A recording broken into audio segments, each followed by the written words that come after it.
కానీ ఇక్కడ డానియల్కు ఉన్న మనస్తత్వం ఏంది అంటే even though he is in right place or authority ప్లేస్లో ఉన్నా కూడా he has that hunger to pray for his kingdom wherever you are. ఏ ప్లేస్లో ఉన్నా, ఎంత హై లెవెల్లో ఉన్నా ఆర్ ఎంత లో లెవెల్లో ఉన్నా, when you have that hunger, we won't pray for ourselves, we also pray for our community.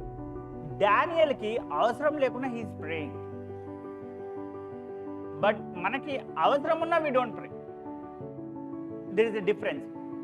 How many people these days are really praying for hunger of God? Like సువార్త ఇతరులకు పంచాలనే విషయం కోసం ఎంతమంది we are actually praying? We pray for our problems, we pray for our jobs, we pray for our financial issues. But ఇక్కడ ఏంటి అంటే when you pray for the God's kingdom as Daniel did, he's not only give you the blessings, he will bless your generations.